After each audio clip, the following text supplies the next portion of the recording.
Welcome back sa aking YouTube channel, Jeremy's TV Manila. Like, share, and subscribe. Shout out po sa mga Iskonians na patuloy na sumusuporta sa ating channel. Maraming salamat po at mabuhay po kayong lahat. Alright? Thank you very much po. So, topic natin ngayon for today's video, Mayora, hindi lang pala kulelat sa survey, pati sa top performing mayors. Nasa dulo po siya. So, yan po, no? Yan ating pag-uusapan ngayon. Kung maalala nyo dati, anong nag-top 5 siya sa top performing mayors? Pinost kagad, no? Pinost kagad ng Manila Public Information Office. Pinagmalaki nila, ang galing ni Mayora, palakpakan, di ba? Ang galing niya, top 5 siya sa buong Metro Manila mayors, no? Pero ngayon, meron pong bagong lumabas. Sa dulo siya. Ayon sa RPMD, top performing mayors, National Capital Region, Boses ng Bayan, Job Performance Rating, Year 2024. Number 2, ba't number 2 kagad ito? No, mamaya papaliwanag po natin bakit number 2 kagad. Si Abelos ng Mandaluyong, no? 90% siya. Pangalawa itong si Biason ng Muntinlupa. Pangatlo itong si Cayetano ng Taguig. Pang-apat itong si Binay. Pang-lima itong si Zamora. At itong si Aguilar ay pang-anim. Pang-pito itong si Ponce, the third. At pang-walo si Lacuna o si Mayora, no? So, bakit number 8 pa rin yan? Akala ko ba kulelat siya? Opo, kulelat siya. Dahil bukod sa 8 yan, eto po, no?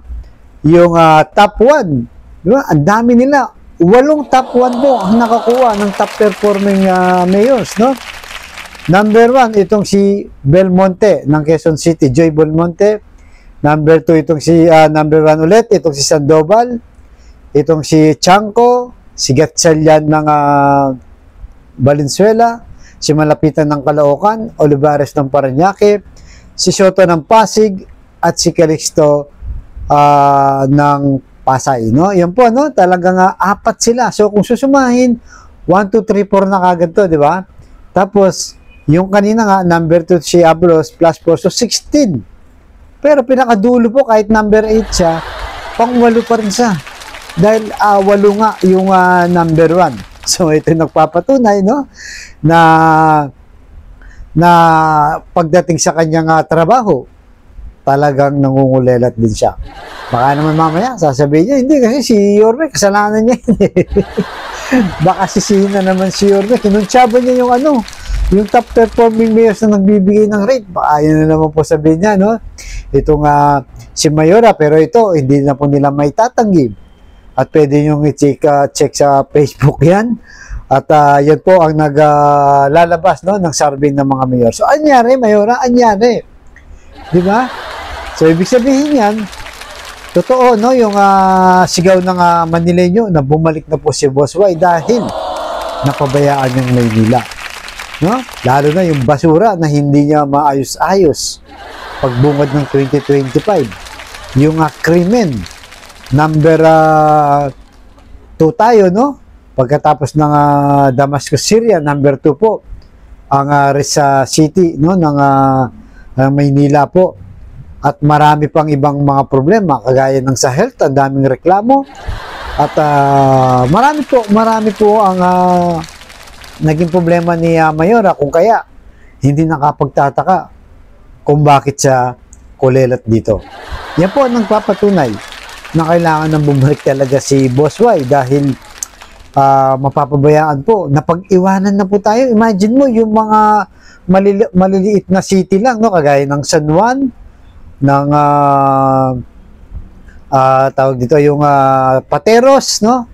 Yan, maliliit po na yan, na city yan, pero talo pa tayo. Kaya tama si Yorme, no? Kaya sabi niya, di ba, sa Pateros nga, balot lang ang kanilang main product, no? Talo pa ang Maynila.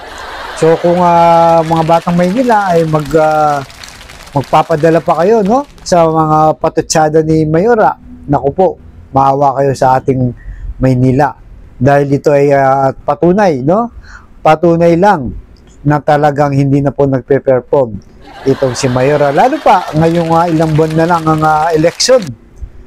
Mukhang abala na siya no, sa pangangampanya. Kaya siguro hindi na rin natutukan. Samantalang si Boss Y, no, talagang maraming award ang nakukuha. Kaya mga batang Manileño, huwag na pong papabulag. Tumatambad na po ang resulta nitong si Mayora. Kailangan na po talaga natin ibalik, no? Para hindi na tayo mapag-iwanan. Nakakahiya, no? Capital ng Pilipinas, Maynila. Tapos kulelat sa performing ng mga mayors. 16 na mayors lang to, pero si Mayora pandulo pa. Di ba? Puro nakakakuha ng award. Puro sa kulelat ito si Mayora, di ba? Sa survey, kulelat din siya. So, ayan na po, no? Hindi na niya pwedeng ikublihan, hindi na pwedeng itago, no? At hindi na rin pwedeng isisi kay Boss Y dahil sa naman ang nakaupo, baka ituturo na naman yan. Si Yorme kasi, kinutsaba niya yun. Parang gano'n. So, ayan po, no? Malinaw po. Mas malinaw pa sa sikat ng araw na talagang ang panawagan. Tama, no? Tama po ang panawagan ng batang Manileño. Kaya sa ano po, malapit na lang. 10 days na lang po, no? 10 days na lang po, mag-start na po yung local campaign. Kaya ang bilin ni Yorme, magparami po tayo. Kaya sana po, no? Like, share, and subscribe po para dumami ng dumami ang manood at mapailagana pa ito at marami pang bumoto kay Boss Y. Maawa kayo po sa ating bayan. Yan po ang pwede nating maitulong.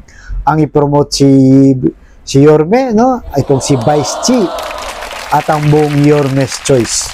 But straight po tayo, bilin ni Boss Y. Kung solid na Iskoyans ka, kailangan po sundin natin ang ating leader, si Boss Y, na boot straight para mapadali, no? Mapaganda ang kanyang trabaho. Wala nang mga kukontra pa, no? Na ang kanilang pakay lang ay yung kanilang partido. Samantalang si Yorme ay para sa batang Manileño. Alright? So ano po masasabi niyo dito mga Iskoyans na tumatambad na talaga, no? Ang performance ni Mayora, sablay na po. Kaya wag po tayong papalinlang, no? Wag papabulag sa mga pinapakalat. Kasi patutsada ng patutsada itong si Mayora, no? Kaya yan ang napapala niya. Nakakalimutan niya, mayor pala siya. So alright. So mamaya po magla-live tayo. Meron pa tayong ibang topic. Abangan niyo mamaya mga 10 o'clock. At mag-ingat po kayo. Muli po, yung comment nyo, napaka-importante, no? Yung sa loobin nyo, opinion nyo, lalo na yung pag-supportan nyo po kay Boss Y. Right? So hanggang dito lamang po. Abangan yung susunod kong vlog. Thank you very much po. At pagpalain tayo ng buong may kapal. Manila, God first.